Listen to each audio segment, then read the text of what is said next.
I read the book, The 4-Hour Workweek, which was like the best and worst thing that ever happened to me. It helped me to see that there's this whole other side of how you treat your work that we just don't talk about, especially in the mainstream education system. I had been on vacation and was like, this is it. This is the answer to how I want to spend my time. I took what I learned in my corporate career, that being a lot of sales methodologies, sales psychology, and turned that into helping other people sell using words on the internet. If you truly think that words on a page are good enough, then you're not going to sell. AI is not trained in sales psychology. It doesn't guide people to a high that makes them want to jump into a purchase.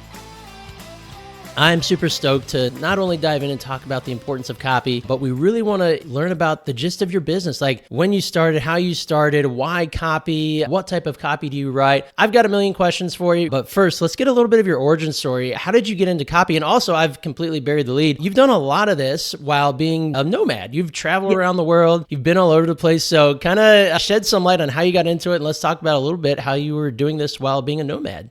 Yeah. So first of all, I'm so flattered that you're super into copy, because I think copy is this overlooked, not sexy side of marketing. And it's truly the core of every part of your message and of your brand. It's how you communicate your brand. So I'm stoked that you're stoked. What is my origin story? Cool. So kind of a classic Midwest kid, didn't travel much. My dad was an entrepreneur. My mom worked full-time for a company. So kind of a good blend of everything. And when I was in college at Iowa State, I read the book, The 4-Hour Workweek, which was like the best and worst thing that ever happened to me. Because while I don't think that it's the Bible that some people make it out to be, it helped me to see that there's this whole other side of how you treat your work that we just don't talk about, especially in the mainstream education system. Mm-hmm. So I read that and I was like, okay, so I can automate all these parts of my life and just do whatever I want. And then the bigger question, especially as an American who grew up again in this very mainstream system, was like, then what do I want to do with all of my time? What do I want my life to look like? And that was so much more of a question than what do I want to be when I grow up? So that was in college.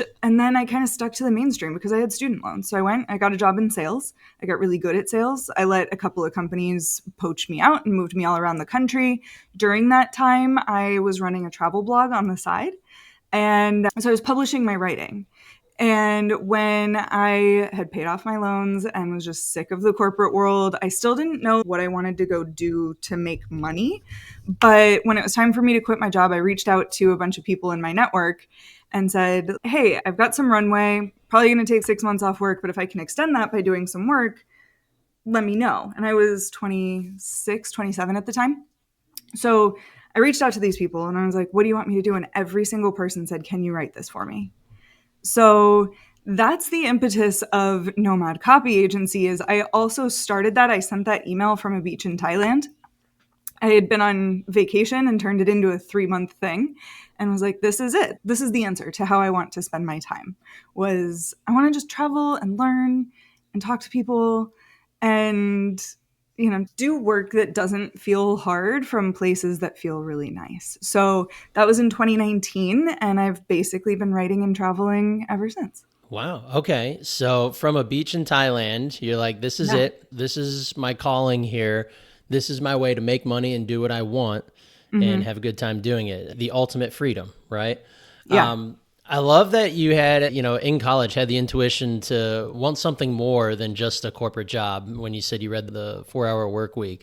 I wish I had that when I was in school. It took me a while to find that. Yeah. But when people started asking you, can you write this for me? And you said you had a travel blog. What was it about writing? Did you just feel like you've always had a knack for writing? Was it something you taught yourself to be better at? Did you have mentors or coaches or communities? I know there's so much more to copy than just being quote unquote able to write. So what were those first intimations like?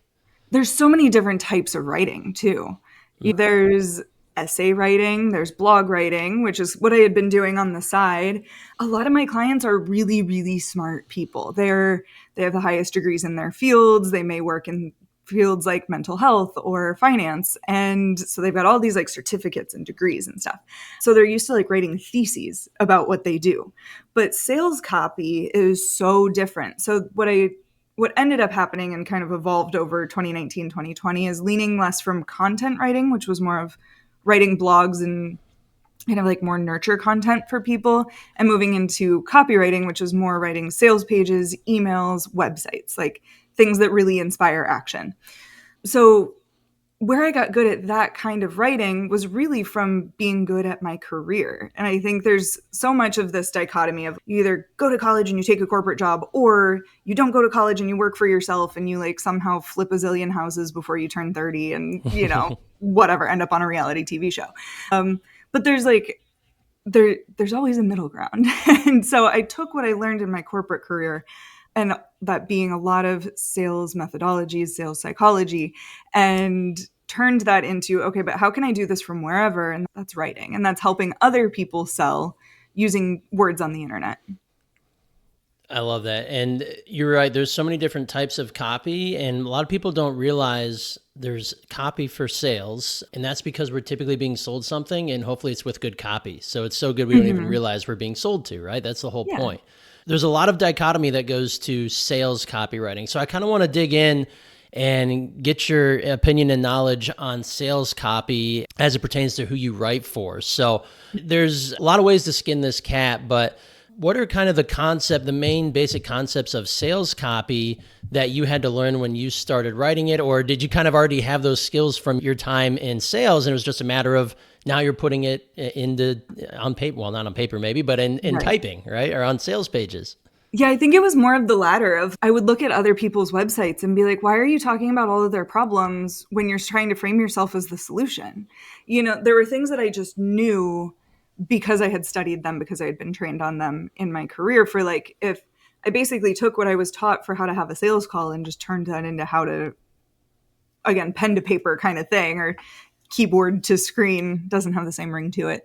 So it was more of just like taking what I already understood and understanding that it's a conversation.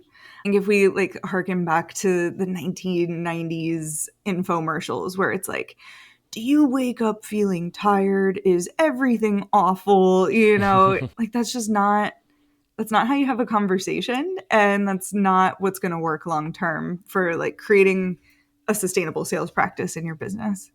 Mm-hmm. So who do you write for? I write for service providers. So there's a lot of different types of businesses, right? You're going to have like tech and startups. There's going to be service providers, physical products. I work with service providers. So that's typically, like I said, highly educated individuals who are really good at what they did, and then they're trying to scale their business. So whether that means a therapist who's starting a group coaching program, whether that means somebody who is a financial professional and is teaching people how to pay off their mortgages faster. Right now, I'm working with a woman who calls herself a modern medicine woman, and she's a pharmacist of 40 years, but she understands the more holistic side of health and wants to help people as they enter their golden years to continue to be healthy using more like a complementary blend of medicine and like more holistic methods. So service providers who, again, are just like really good at what they do, and they just need that extra little push in communicating why they're good at what they do, because again, they're so smart that they tend to over-explain things. Mm-hmm. So are you a solopreneur, or do you have a team that helps you on fulfillment? I have a small team. Yeah. Okay. So I'm curious, well, kind of back to the beginning, when you started getting small gigs here and there, or people who knew you would ask you to write stuff. How did you shift into writing more sales copy or copy that converts? And how did you start finding those clients when you were starting out?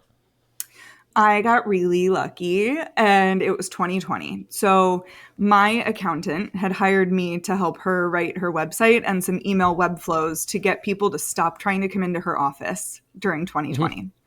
Because she had just kind of the traditional audience of folks who really just wanted that FaceTime, and she had to steer people away from that. So it's changing behaviors. So she had me write a bunch of stuff for her, and her business took off. And she was able to hold so much more capacity in 2020 than she was before, because she wasn't spending all this time trying to get people out the door to get the next person in the door. And, she was able to create these boundaries with her copy as well. So she was stoked, and she like told all of her accountant friends.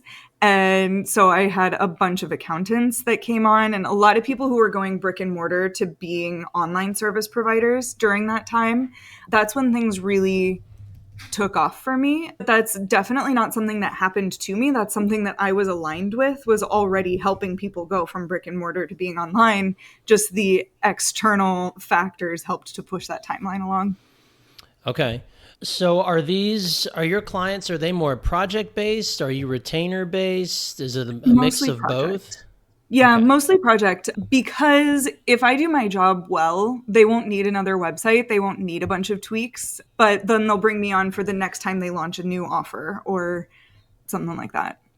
Okay. So I want to talk more about the team. When did you start building out a team and what are the functions of your team as it stands today?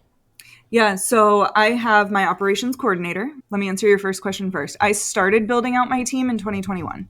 I did it poorly. It was a big clunky growth situation. None of them are still with me because they were a team of subcontractors.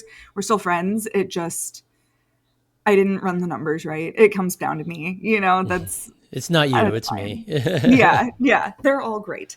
Then in 2022, I was like, okay, I need to do this different and better. And I have to understand that I can't be the head operations person as well. So I hired a contractor. She's still with me in early 2022. So she runs all of the logistics behind the business. Like it's really nice. I mostly get to show up and I like marketing, so I stay in control of the marketing, but she handles all of the client communication, onboarding, offboarding, handling my tech, making sure things are scheduled when they need to be scheduled, that kind of thing. So that takes 20, 30 hours a month off of my plate. And I don't even know how long it takes her to do it. That's none of my business. It took me a long time. She can probably do it. Who knows if she has it all automated? So she's the best hire in my business. And then I've got a couple of junior copywriters and an SEO person. They're all contractors. At one point, I had one of them on retainer, and then we kept going over retainer. So I was like, this is silly. Can we just can we do this differently? So they're retainers, they're not full-time and they're not employees, but it makes sure that everybody gets to stay in their zone of genius and doesn't get tossed projects for the sake of making their time worth it or something. To me, I think it keeps everybody a little bit more aligned. Are you still involved in the fulfillment and and Yep. actually doing the Mhm. copywriting on projects? Is Yep. that do you do all of them or are your junior copywriters assisting you? What does that breakdown look like? Yeah, most of them are either me primarily or me in delivery. So if there are kind of auxiliary projects or things that take a longer time, like blog writing, that's where I plug them in. I do a lot of VIP days actually. So where I can, because entrepreneurs, I love us all, but we tend to have a really great idea on Tuesday and want it executed by Friday. Yeah. And VIP days are a great way to do that, is to reserve my time typically a week or two in advance. It's not usually that fast of a turnaround, but where I can crank out a really good sales page for them really quickly. And that's something that, based on my contractor's time, I just can't expect them to be available. So I'll fit in VIP days a lot, and that's where I do 100% of the fulfillment. If there's more content or longer pieces to be put into the puzzle, then that's where I tag in a junior copywriter Gotcha. or the Okay. hourly projects. Okay. So, in terms of a typical day for you, kind of help us break this down for someone who might be getting into the copywriting agency business themselves. Is it like 60/40 fulfillment to admin slash building the business? What does that look like today? Yeah, I haven't done one of those track your time exercises in a while. So I would have to guess, though, that it's probably about 60/40 as far as fulfillment. In that, on Tuesdays, I deliver on my membership, where people who can't necessarily afford or don't want to invest in done for you copy on a retainer basis, they get to submit pieces of copy to me, and I review it and tell them what to change and why, so that they become a better copywriter in their business. So that takes up my Tuesday. I deliver that on Tuesdays. Then I typically do 1 or 2 VIP days per week, or have a project that I'm working on. And then the rest of that time is just marketing and admin. Also, I have a podcast that I recently launched. So that's been really time consuming, but I want it to be time consuming because I want to learn it right now before I hand over those tasks to someone else. So that's not a forever time consuming thing, but I'm having fun with it right now thing. Um, so yeah, probably about a 60/40 split on fulfillment versus marketing and admin and podcast fun, and trying to figure out which button I didn't toggle that's messing everything up. You mentioned a membership. I didn't know you had one of those. So let's kind of do a little rabbit hole there, because I think that is such a valuable aspect to a business like yours or business similar to yours that a lot of people don't think about or haven't considered. So let's talk about your membership real quick. When did you start that? How many people are in it? It sounds like it's a forum for business owners to submit copy to you. Is there anything else that goes along with it? That's really the core. I see so many memberships having everything in the kitchen sink, and I like to keep it super simple. Like, I take a lot of pride in just kind of being a lazy business owner. If I don't like something, I hand it off. If it's not working, I stop. So yeah, no, I keep it super simple so that people don't get lost in the sauce. And I think that's just a really good way to muddy your message. And it's a really good way to stress me out. And that's not good for anybody. So the membership, it's about, to be candid, it's about 50% of my revenue. I launch it once a year. So that keeps it super simple, and it's an annual commitment with the option to add on after that on a monthly basis. So for $200 a month, people have a copywriter in their back pocket. And sometimes people will submit, so they can submit for 4 weeks per month. On the months that have 5 Tuesdays, I take the 5th Tuesday off. Nice. Which is great. Yeah. But yeah, it's called Copy on Demand. And yeah, for $200 a month, people have me in their back pocket. And it's kind of like a gym membership of like, it's there, but if you go on vacation, it's still going to be there when you get back. If you don't have copy to write that week, that's fine. A lot of people have their executive assistants submit copy on their behalf, is also really popular. So the business gets access to me. How did you grow the membership? And I guess how many people are in it approximately?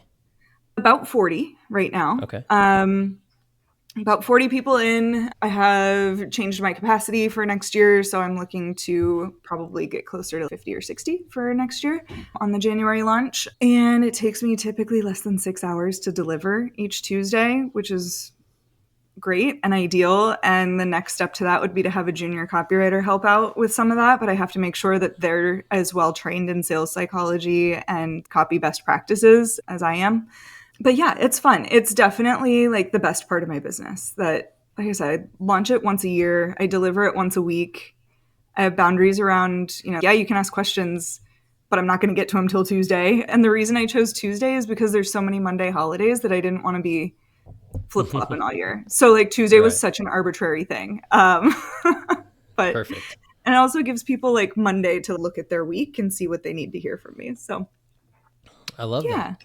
You mentioned training your copywriters, or I guess having your junior copywriters in sales psychology. I'm going to jump around here and back to your contractors, but do you teach them to write like Sam, or is it more of, when people hire you, I imagine they're like, well, I want Sam to write this. I need this in her voice because I like her copy. Mm-hmm. But for you, in terms of scaling your business and depending on your business goals, does that behoove you then to have a team of copywriters who can write like Sam? Or how does that work, at least in your mind, in your business? Yeah. So I don't train people how to write. I haven't tried. I've just sought to hire the right people in the past. And also, you said writing in my voice. I think it's more about writing with what I know behind me, but being able to write in client voice is huge, and making sure that we have a lot of like client testimonials, client feedback, like clients of our clients, so that we can take that and make sure that we're not even speaking necessarily like our clients, but the way that their clients need to hear. And that's a talent that comes from practice.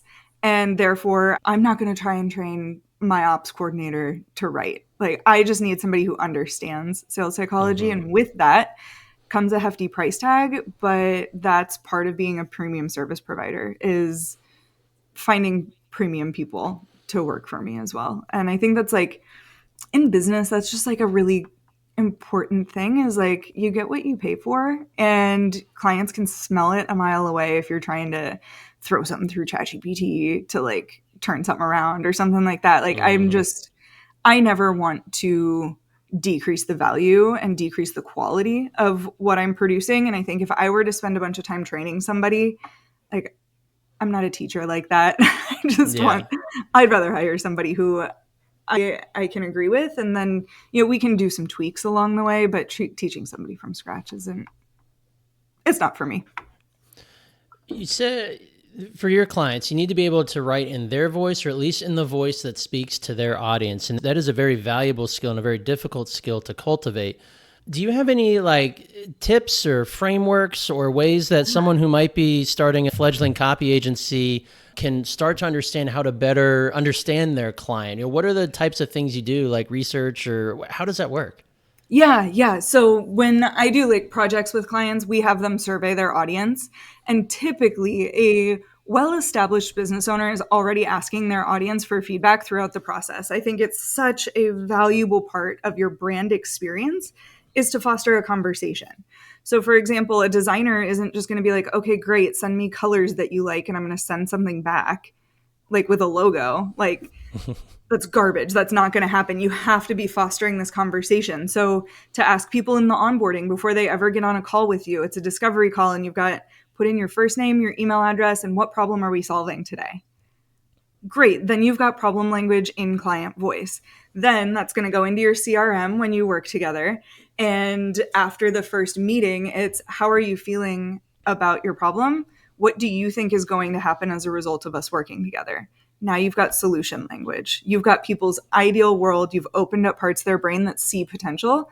Partway through the project, ask them what is going well and what expectations haven't been met yet, because that's also going to tell you either one, that how you can change your process to be an even more premium service provider and charge more down the road.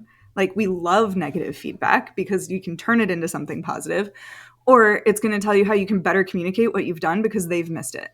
So either way, that's great feedback to have. And then after the project, it's either immediately after or a couple months after, what's happened since working together. And that's your transformation language.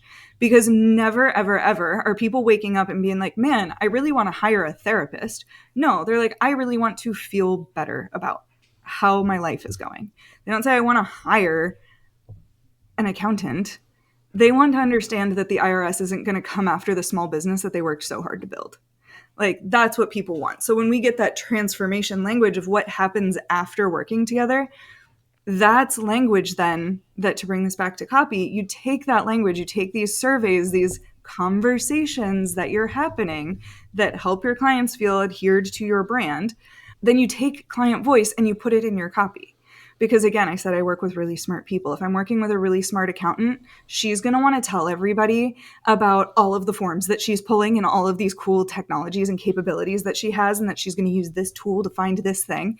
They literally don't care. They want to make sure that their small business is protected and that they're keeping the wealth that they worked so hard to build. So we use that client language, not necessarily the voice of my clients, but of theirs.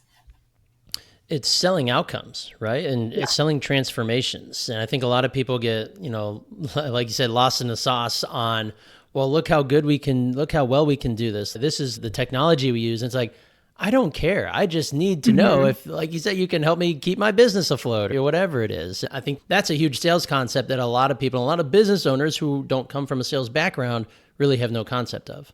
Yeah. 100%. Yeah. All right. So when you are bringing on new prospects, or it sounds like when you're taking a lot of referrals, do you screen your prospects to make sure you guys are a good fit? How do you, I guess, kind of what are your parameters for that?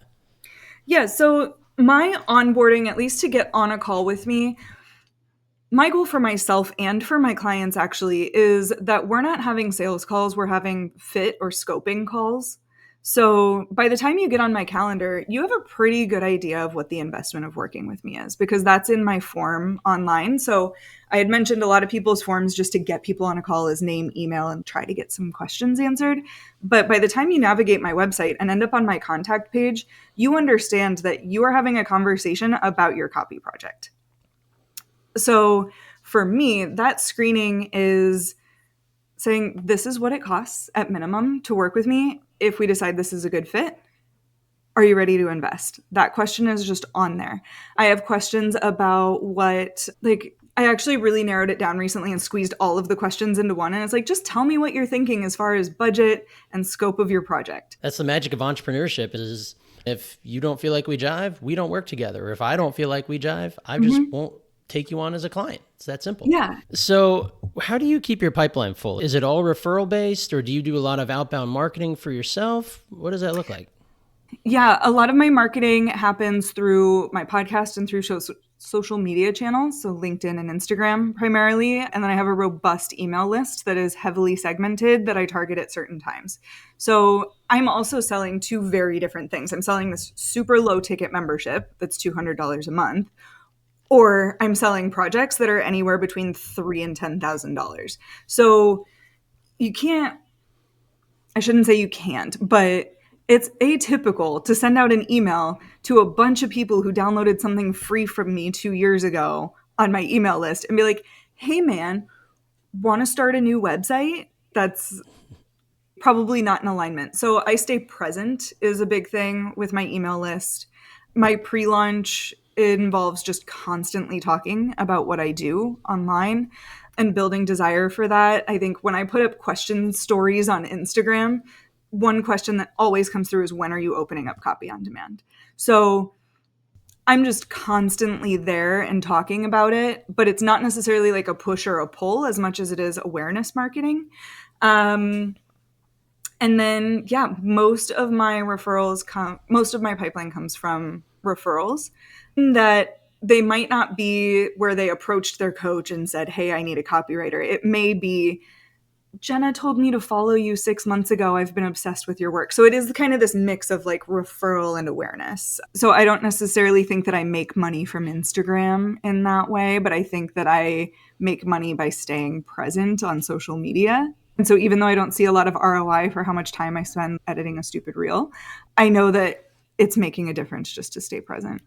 Absolutely. Well, and I think and I don't know if scourge isn't the right word, but like in copy, there's a lot of introverts who are copywriters and they're really good at what they do. But the biggest struggles for their business come in keeping their pipeline full. And it boils down to, you have to be putting yourself out there. You have to be generating the noise about yourself, which is very difficult for introverts. I know that too. I'm far more extroverted than I used to be, but when I started my business, nobody knew about me, right? And it's like, well, how is anyone going to know about you? You have to start talking. You have to start meeting people. You have to start putting out content. You have to start displaying that you are an authority. And I'm just curious about your thoughts on that as a copywriter, because I'm sure there are a lot of copywriters out there listening right now, or early stage agency owners that are like, I just can't keep my pipeline full. What do I do? But like, that's what copy does, is it speaks for you when you're not willing to. Like I work with probably a ton of introverts. I guess I don't ask them, but I'm assuming that if you're comfortable working in your living room indefinitely, that you're a little bit introverted, and that's most of my people. So copy and having something like a welcome sequence that speaks for you, that keeps you front of mind for several weeks after they download something from you, a show up sequence that tells people how excited you are to meet them on Thursday during your call. And again, these are brand builders. They're not just things that you like should perceive as like this, I have to do this and I have to create a welcome sequence and I have to create a show up sequence. It's like no, this is how I get to introduce people to my brand, and I do it on repeat. So that if I create it once for that meeting with Brian, I just keep sending the same email when I meet Steve and Sarah and Lucy. So yeah, I think that's hard to show up. Also, like, repurpose content. Literally nobody pays attention to when you dyed your hair unless it's like a huge thing. So repost a reel that performed well a year ago. Who cares? Nobody's paying that much attention. Or every year on October 3rd, I send the same email because it's Mean Girls Day. And it's just full of Mean Girls references. And my audience is primarily millennial business owners. And I think I skew like 70-30 women. So like, they all grew up with Mean Girls. It's hilarious. And every year people are like, this is the best email I've read all year, da da da. And it's like, you don't even know that I sent the exact same email a year ago. I might have changed the price of an offer that's changed or something that's mentioned in it. But like, I think people just like overcomplicate, like, oh my gosh, I have to get cute to get on camera today. And it's like, just double down on what works. Yeah, or you just download something you posted a year ago and put it on LinkedIn this time instead of Instagram. I don't know. Yeah, repurposed content is a godsend for sure. Yeah. Since we're talking about email, to get people on your email list, do you have a front end offer type of thing? Do you direct people on social media, like as the call to action, sign up for my newsletter, my email list? How do you handle that? Yeah, so I never just ask people to join my email list because nobody wants more emails. That kind of goes back Right. to the like nobody wakes up in the morning being like, I want to hire somebody. They're like, no, I want an Hmm. outcome. So I think in the last year I've had 3 people sign up to be on my email list, and that was because I told people on Threads that I was writing a really funny subject line, and people were like, oh my gosh, can I get it? And I was like, just send me your email list. I'll manually add you. It's not, or send me your email. It'll be a manual thing. I have a freebie. It's called the opt-in copy bot. And what it is it writes either you're above the fold for a sales page or the entire opt-in page for a free thing that you have. It's how people get on, and it gives them a flavor of how I work because I programmed this opt-in copy bot, and it teaches people as they go through it. So it's like, this is what we want to do and say here. Here's an example. And then it creates copy for you while also helping you understand what good copy looks like. So that's a really fun one. I have other free things. I host webinars every so often and workshops, but my most consistent one is the bot. Love it. What's, if you're willing to talk about an approximation on top line revenue or your revenue goals each month for a business like this? Because I know it can vary wildly depending on who you are, what you do, and where you are and who you serve. But what does that look like at your copy agency, and what are realistic goals for those that are hoping to own or just maybe just started out with their copy agency? Yeah. So again, I have copy on demand, and this helps to smooth the ups and the downs with writing copy. Because come January, I'm going to be so swamped. It happens every year. December, everybody comes out of the woodwork and they're like, these are all Mm-hmm. of my goals. Will you write everything for me? And then like Yep. July comes around and everybody's like, I don't know. I think I'm going to spend the week in Tahoe and like maybe not do marketing for a month. So that's just the natural flow of things. So with copy on demand, smooths it. So at minimum, I'd be right in the like 8 to 10K range. A good or a great month would be between 20 and 30 top line. Love it. How does your pricing structure work? I know pricing is the bugaboo for just about anybody in any business anywhere, but what's your pricing like, and how do you arrive at what you charge? Yeah. So my bread and butter again is VIP days, and those are 2,500. That seems like a lot when you break it down by the hour. And even I talked to my partner because he works a like full-time job, and he's like, that's just like crazy. If you break that down by 8 hours, I'm like, first of all, I'm a creative. I cannot just sit and create for 8 hours. That's not a thing. So my VIP days are typically 6 to 7 hours. And I don't arrive at it by an hourly thing. I arrive at it by a value thing of like just about every client who comes to me for a VIP day says, I have had this designer scheduled for 2 months. I promised her copy. I've been looking at these blank documents. I I need a sales page and several sales emails because I'm launching in 2 weeks and I'm panicked. Or I didn't realize how much time it was going to take this summer for me to drive my kids to and from camp. I need something written. So I'm not implying that I'm feeding off of their urgency as much as it is I can get a lot done in a short amount of time. And it's typically like a 95% done. Like I can get it done and you bring it over the finish line. And that's what a lot of people need. Um, so it comes down to the amount that I'm able to create in that day that just blows people away. And that's where that pricing structure comes from. Websites like a standard 4-page rebrand of, home, about, services, contact is starts at 3,000. Anything above that, we just add on per page. And I fall very much like in the mid to low range pricing wise, actually. I think there's a lot of people who fall off the VA job tree and end up in copywriting and they're charging a lot less. But when you come to somebody who has 10 plus years of sales experience and 6 years now writing copy for service providers, and I'm specialized in this way, like I probably could or should raise my prices, but it feels good to me right now and I can pay my contractors when I need to. So I'm very happy. So yeah, after that, it's just kind of, I charge $250 per sales email. And then there's discounts when people have multiple price or multiple things, we bring it down by 10-15%. What's a question that either I'm not asking or that you wish others would ask you about you or copy or business in general? I'll tell you what I'm sick of talking about is AI. Hey, me too. Anybody who thinks that they know what I do, I'll be like, oh, so how do you feel about AI taking your job? And it's like, I am so unconcerned.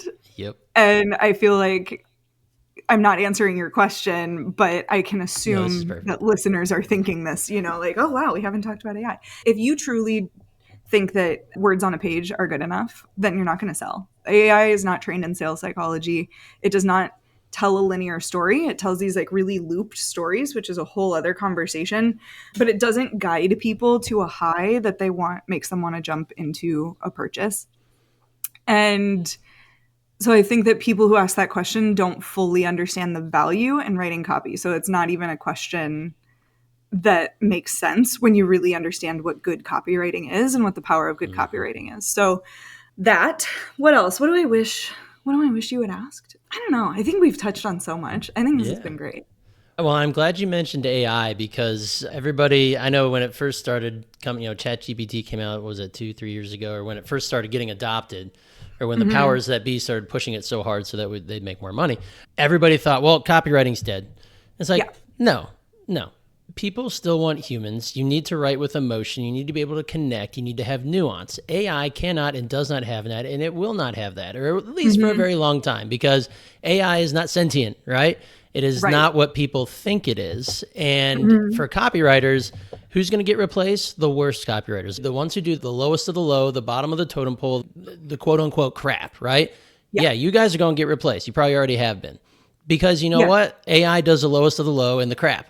But the people who have the skill, they understand, like you said, sales copy, they understand nuance, and they understand using emotions when selling.